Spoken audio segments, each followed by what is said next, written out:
Nasaan? Shirley.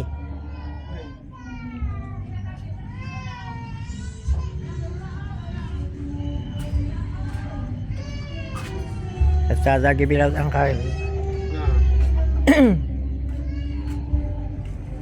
Tatapay mo. Yung nag-isa pinagbayad, tinatagal lang kung lumabas sa inyo.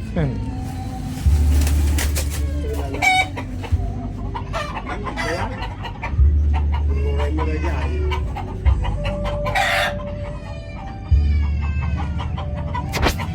Dati ang pangarap ko maging magsasaka. Alam ko mahirap. Ang daming trabaho sa bukid, araw-araw. Pupunta mo talaga kasi titignan mo ang pinaghirapan mo. Lalo na kung ito ay iyong bread and butter. Kung saan doon ka kukuha ng mga pantawid gutom araw-araw. Hindi mo, wala kang choice kundi pagtiisan mo. Maraming magsasaka sa Pilipinas. Ang mga malalawak ng lupain.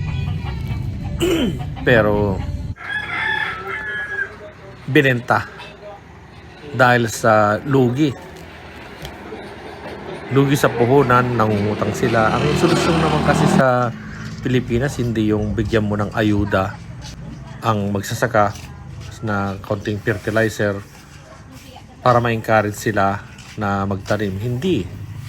Ang nakikita kong problema is yung government itself na kung kailan anihan na, tsaka naman sila nag-import ng mga agricultural products kaya ng palay, sibuyas.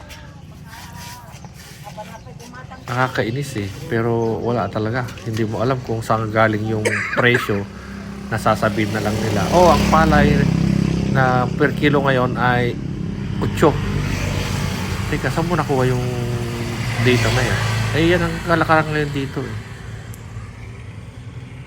So, wala kang choice talaga. Wala kang choice na magsasaka kundi ibenta kasi wala kang storage.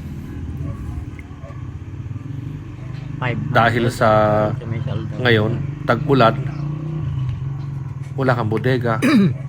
So, suicide. Kaysa naman sa tutubo na yung palay, hindi na may pabayo. So,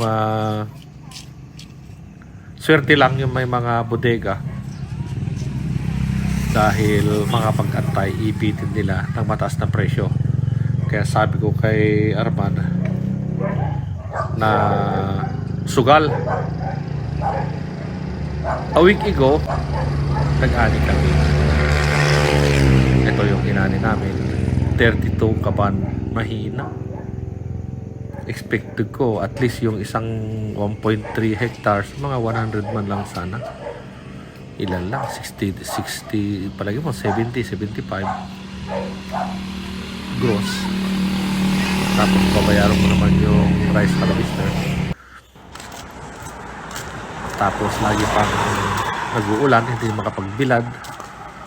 Ang daming problema. Kung di mo abunuhan, hindi naman gaganda. Kung di lagyan ng spray ng chemical, kakainin naman ng insekto. Tapos pagka aani ka na, eto na. Ang baba ang presyo.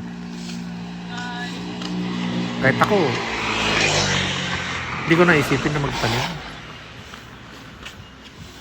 Bibili lang ng bigas, hindi ka papagod.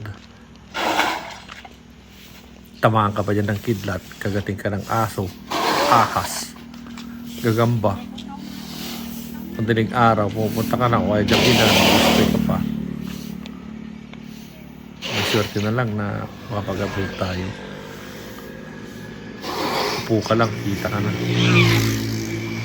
Kaysa ganito, Diyos ko, ang init-init, ang kati-kati.